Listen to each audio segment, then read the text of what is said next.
Biodiversité dans le monde, le rapport Planète vivante du WWF, paru il y a une quinzaine de jours, a fait état d'une chute de 60% des espèces vertébrées sur Terre en 40 ans. Le GIEC nous met en garde sur les conséquences qu'aurait un réchauffement climatique de 2 degrés. 18% des insectes et 16% des plantes pourraient perdre leur habitat naturel.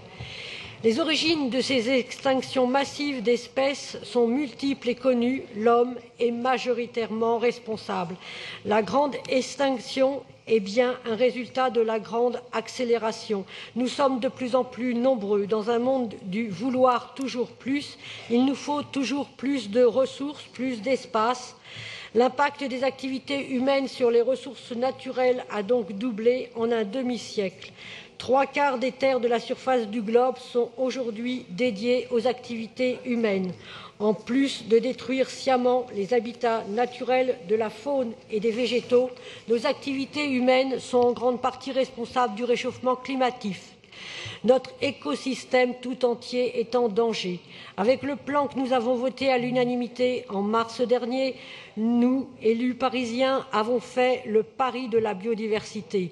Avec ce communiqué, nous lançons un appel à projets pour que la ville de Paris offre un soutien plus important aux associations de promotion et de protection de la biodiversité.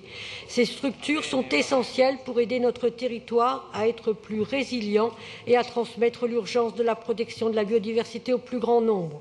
Le grand public a compris l'urgence de maintenir et préserver la biodiversité partout, y compris en ville où béton, sol perméable, nature contrainte est une réalité. En effet, l'étude du WWF nous apprend que 87% des Français et des Françaises se sentent concernés par les problématiques environnementales et sont prêts à changer leurs habitudes.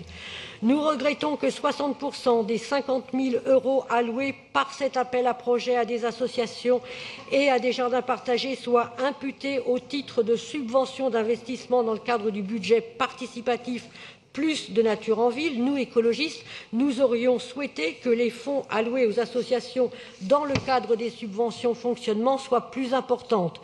Comme le dit le spécialiste sud-africain Robert Scholl, la remise en état des terres dégradées est rentable malgré un prix initial élevé si l'on tient compte de tous les coûts et avantages à long terme pour la société. Nous aurions préféré également que les sommes distribuées au titre du budget participatif, censé être un vecteur de participation citoyenne libre, ne soient pas orientées par un appel à projet à destination des associations, mais à destination directe des Parisiens et des Parisiennes. Nous applaudissons bien entendu cet appel à projet qui prouve l'investissement de la ville pour la protection de la biodiversité, cause prioritaire pour les écologistes. Si cet appel à projet se voyait être reconduit l'année prochaine, sachez que nous serions également ravis de travailler avec vous dans l'établissement du cahier des charges après un retour sur les projets des associations lauréates. Je vous remercie. Merci Madame Morel. La parole est à Pénélope Comitès.